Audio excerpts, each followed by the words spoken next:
सरस्वती माता, मैंने पापा से कह तो दिया है मैं अकेला रह लूंगा, लेकिन मैं पापा के बिना नहीं रह सकता हूँ। आप तो सबकी माँ हो, आप प्लीज मुझे मेरी माँ से भी मिला दो ना सरस्वती माता, प्लीज। देखा हमारे दोस्त का स्कूल है। हाँ? मम्मी, लगता है मम्मी पापा से नफरत करती हैं। अगर मैंने उनको अपने बारे में जाके बता दिया तो शायद वो मुझसे बात भी नहीं करेंगी। तो फिर मैं उनको पापा से कैसे मिलाऊंगा? और दादी से जो मैंने प्रॉमिस किया है उसको पूरा कैसे करूंगा? लगता है कोई आइडिया लगाना पड़ेगा। आइडिया! ओहो हसमुख मेरे यार, उखी दस्त यार, welcome to Oxford public school मेरे दोस्त। नमस्ते भाभी। नमस्ते। और सब ठीक ठाक है? भाई बिटिया नहीं दिखाई दे रही है। तू केहू के खोजे तारो का मम्मी? ओ सॉरी आंटी। हाँ बेटा, अपन बेटा के है तोहार बेटा? तोहरे जैसन हुई। लेकिन हम तोहार बेटा कैसे हो सकेनी? हमार तो सिर्फ पापा है, हम तो अपन पापा के बेटा है। वही तो बाड़ी, पता नहीं कौन बच्चा के अपन बच्चा समझ के बतियावत अभी। ओ यार, बच्चा किसी का भी हो, बेटी तो अपनी है। बस किसी भी हालत में अपनी बेटी ठीक होनी चाहिए। हाँ भाई साहब, रावर मुंह में घी शक्कर। भगवान करे हमारी बेटी जल्दी ठीक हो जाए। चलिए आइए अंदर चलते हैं। अरे गाड़ी में कुछ सामान पड़ल। अरे यार गाड़ी में सामान है तो चपरासी को भेज कर मंगवा लेंगे। आइए आइए भाभी जी, आइए चलिए। अरे आइए चलिए तो। अरे मेरी बेटी आ जाएगी। तो मिलबू हमारे पापा से? मिला। बाकी तू हमार दोस्त बनबा? दोस्त? दोस्त? हाँ बने, ठीक बा। हम अपन पापा के फोन करके बुला लाई। ठीक बा।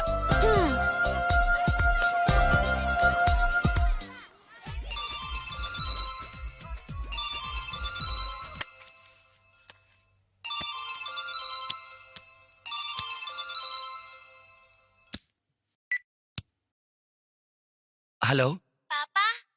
हाँ बेटा। पापा, हम रहुआ के अपन एक खास दोस्त से मिलावल चाहता नी, बहुते खास दोस्त। अच्छा, लेकिन बेटा हम रिकॉर्डिंग में बनी। आ जाए ना प्लीज, और आते वक्त हमार माउथ ऑर्गन ले आए। ठीक बा बेटा, हम ले आए। ओके पापा, थैंक यू। बाय बेटा।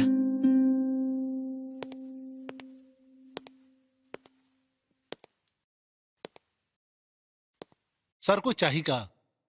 माउथ ऑर्गन बा का? हाँ बा। दे दी। ले आओ तनी।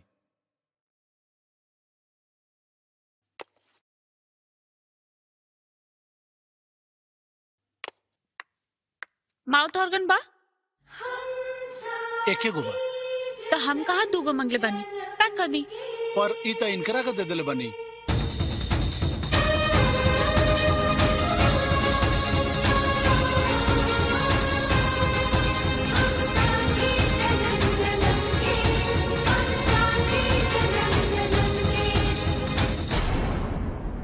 ऐसे टुकुर टुकुर का देखा तानी? हम मंगनी है ना, दे दी। एक्सक्यूज मी, ये माउथ ऑर्गन हम अपने बेटा खाती पसंद के लिए बनी। ओह, बेटा, गुड। तो ओसे का भाई ए पर और नाम नहीं खे लिखल। ई हमके आपन बेटा खाते चाहिए। दी। अचानक बेटा खाती इतना ममता? जे आदमी अपन पत्नी के ना समझ पावल, तो माई की ममता का खाद समझी। हाँ, समझदारी के सगरी दुकान जब तू ही रख ले बाड़ू तो वही के संभाला। दी सेठ जी, हमरा के दी। ऐसे कैसे? हम के चाहिए माउथ ऑर्गन। ई ली पैसा। कितना भाई? ठीक है सेठ जी, इन्हीं के दे दी। कहे के दिल जोड़े के हुनर इनका लगे तबाना, वैसे भी हम अपनी बेटा के प्यार से पल्ले बानी, खिलौना से ना।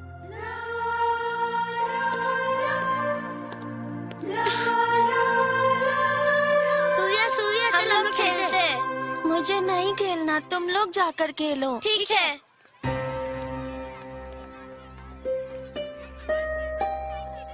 ना पापा आइलन ना मम्मी आइली, केहू के हमार चिंता नहीं खे।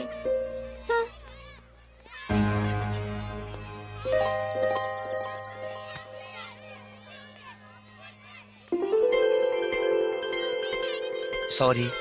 चॉकलेट माउथ ऑर्गन कहाँ बा? बेटा हम आवत रही तो रास्ता में हमारे को बिलाई रास्ता काट दलसिया, यही से तो हर माउथ हरगान लेके ना पैनी है। नो प्रॉब्लम। लेकिन बेटा तार दोस्त कहाँ बा? ओही के तो इंतजार करत आनी पापा। बेटा हम अपन शूटिंग छोड़ के आयल बनी और हमार गैल बहुत जरूरी बा। तोहरा दोस्त से हम संडे के मिल ले। संडे के स्कूल बंद रहेला पापा। ओहो प्लीज बेटा थोड़ा सा संभाल ला।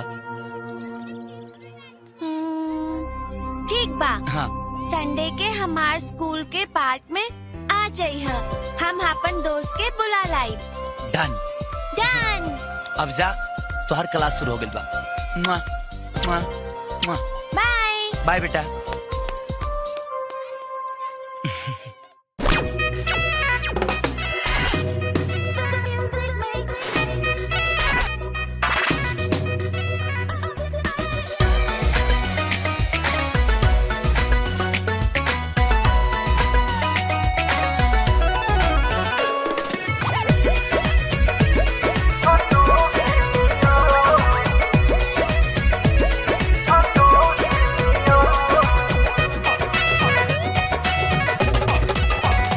बबुनी बाड़ू बहुते हाथ तोहर नहीं खे कवनो काट। बबुनी बाड़ू बहुते हाथ तोहर नहीं खे कवनो काट। हमर लचकेला रबड़ के डोरी नियान गोरे गलिया के, गोरे गलिया के, गोरे गलिया के पिंपल बारोड़ी नियान। तोहर ढोही बा फुलहा गोरे गलिया के पिंपल बरोड़ी नियन। तुहर ढोड़ी बा फुलहा कटोरी नियन।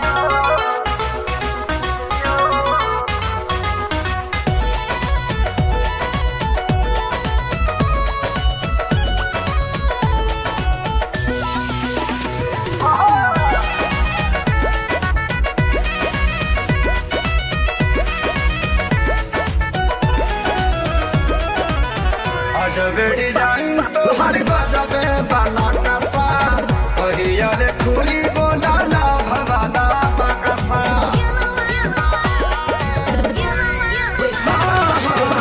अजबे डिजाइन तोहर गजबे बाला कसा, कहिया रे खुली बोला ना भवाला बकसा।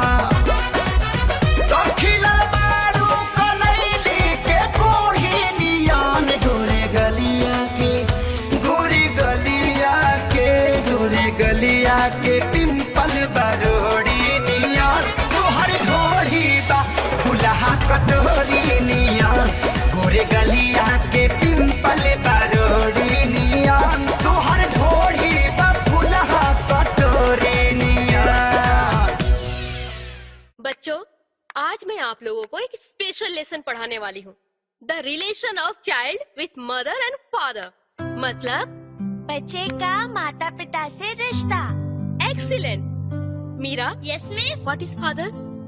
पिता पागल पपीता जैसा होता है। Silence, silence. या बेबी। मेरी मम्मी कहती है पिता पागल पपीता जैसा होता है, जो अपने बच्चों की जिंदगी बनाने के लिए खुद को कमजोर और खोखला कर लेता है। Wonderful, clap for Meera. तुम्हारी मम्मी एकदम ठीक कहती है। वैसे माँ क्या होती है, कौन बताएगा? सूर्या। माँ। बोलो बेटा। माँ। लेकिन मेरी तो माँ है ही नहीं।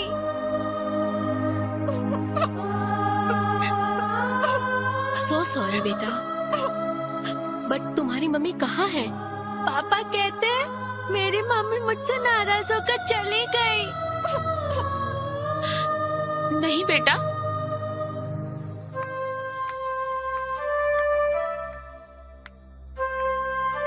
माँ अपने बच्चों से कभी नाराज नहीं होती। अगर पापा पपीता होते हैं तो माँ मेवा होती है, जिसकी ममता कभी खत्म नहीं होती। माँ वो होती है जो अपने आंखों में दुख का दरिया समेट कर भी अपने बच्चों पर खुशियां बिखेरती है। माँ वो होती है जो मरने के बाद भी अपने बच्चों की लंबी उम्र की कामना करती है। तू बनबा हमार अच्छी वाली माँ।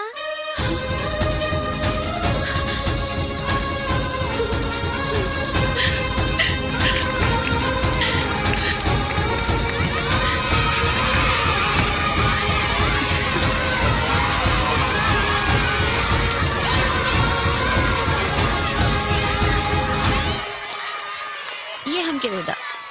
हाँ, इला गिफ्ट। ई का हा? ई माउथ ऑर्गन बा, तारा खातिर gift. Thank you mummy. Welcome. Not welcome, जा, हम तोरा से बात ना करब। का भाई लुमरा राजा बेटा के? पापा लंच टाइम में आके हमरा से मिल लेलन। तू लंच टाइम में काहे ना आइलू? सॉरी बेटा, एगो ऐसा मनहूस शक्ल से मिल गई नी कि गाड़ी के टायर पंचर हो गई, यही से ना पाऊनी। सच्ची? मुच्ची।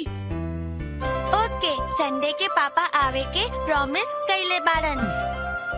तू स्कूल पार्क में हमार इंतजार करी है, हम बुला लाई पापा के। ठीक बा। और अगर तू ना आइलू तो हम तोरा से कबो बात ना करब। ना बेटा, हम ना टाइम से पहले आ जाए। ठीक।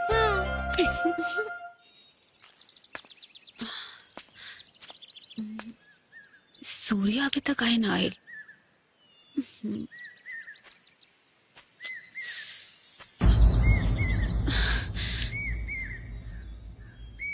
तू यहाँ का करता रू? ये पूछे कि हक रवा खो चुकल बानी। हक लिहल ना दिहल जाला। खैर छोड़ा, तुहार का हलबा? एकदम मस्त। और राउर बेटा के? एकदम हमारा पगल बा। भगवान करे खाली शक्ल ही गईल होके, अकल ना। ठीक बा, कबो फुर्सत में तोहरा के मिला आपन अकल ओकरा के दे दिया। हम काहे दे आपन अकल राउर बेटा के? हाँ, ऐसे भी तोहरा से कुछ पावे की उम्मीद नहीं है। वैसे यहाँ केकर इंतजार करता रू? बाकी हूँ खास। और रवा? हम जेकरा के दिलो जान से चाहिए, जे हमारा दिल के धड़कन बा, ओकरा इंतजार करता नहीं। अब यो दिल बार रवा लगे।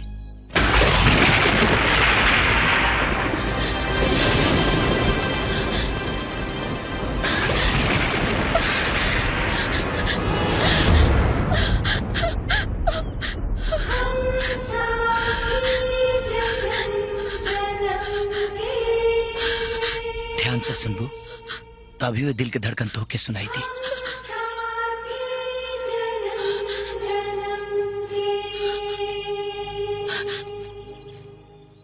हाँ, हाँ, बड़ा ताजुब होता कि दूसरा पर बिजली गिरावे वाला अभी वो बिजली के चमकला से डराता। बिजली के गिरवले बा, आपन जमीर से पूछी।